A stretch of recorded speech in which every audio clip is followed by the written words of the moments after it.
sedikit muqaddimah fiqhiyah yang kita dengan kitab Taqrib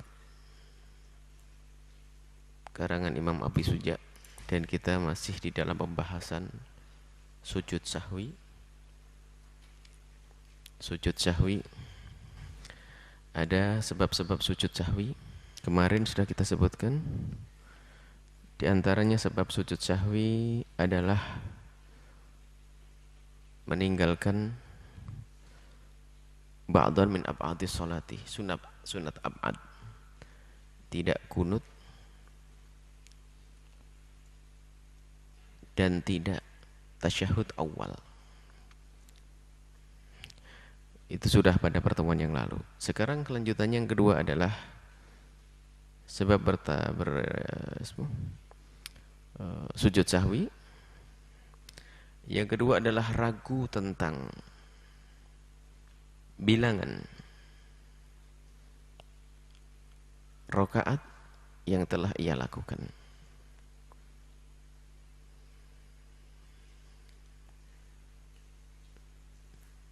Misalnya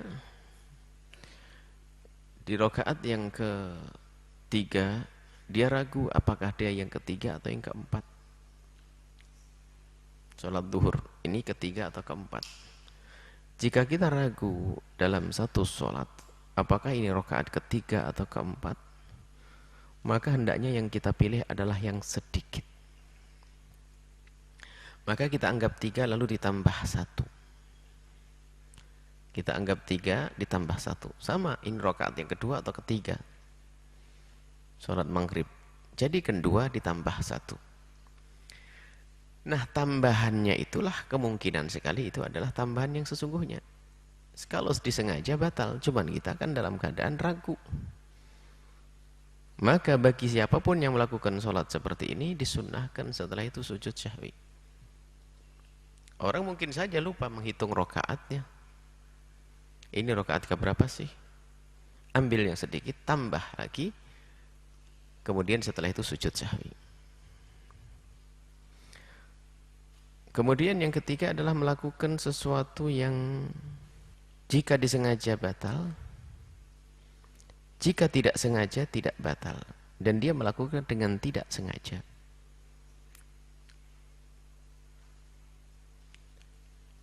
Semua pekerjaan di dalam sholat, jika kita lakukan dengan sengaja itu batal, tapi kita melakukannya dengan tidak sengaja dan tidak batal. Contoh,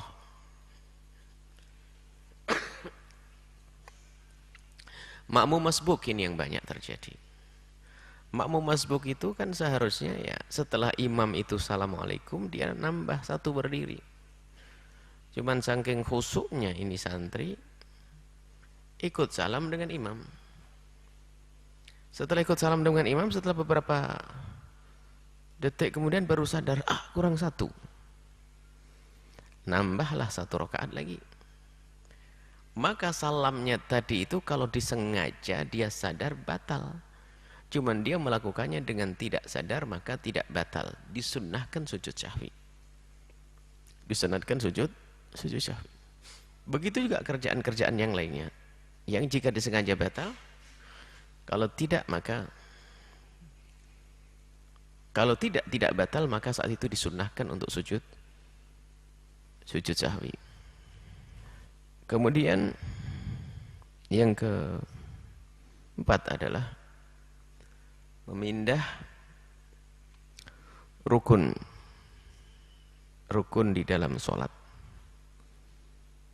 Kalau yang membatalkan jelas jika disengaja batal, kalau tidak enggak. Rukun yang tidak membatalkan jika dipindah. Contoh, Fatihah itu kan rukun qauli. Fatihah sama tasyahud. Tak taunya apa? Dia membaca Fatihah pas ruku. Iseng banget nih orang. Tidak batal. Dan sholatnya tetap sah asalkan Fatihah di tempatnya juga dibaca. Maka saat itulah dia sujud syahwi. Lagi berdiri setelah dia membaca Fatihah waladhdallin amin, baca surat Qul huwallahu ahad, selesai langsung at-tahiyatul mubarakatuh salah ini. Ini kan rukun dalam tasyahud akhir. Dipindah tempatnya. Biar dan dia mendatangkan di tempatnya. Kalau tidak mendatangkan di tempatnya enggak sah salatnya. Contohnya enggak baca Fatihah waktu berdiri, giliran rukuk Fatihahan, batal salatnya. Yang disunahkan sujud syahwi tadi adalah waktu berdiri dia membaca Fatihah, kemudian setelah itu mengulang lagi Fatihah dibaca lagi. Sunahkan apa? Sujud sujud syahwi. Dan caranya sujud syahwi adalah sebelum salam kita melakukan sujud 2 kali. Kita melakukan sujud 2 kali. Bacaannya adalah seperti bacaan di dalam sujud dalam sholat. Ada sebagian ulama yang memilih membaca subhanalladzi.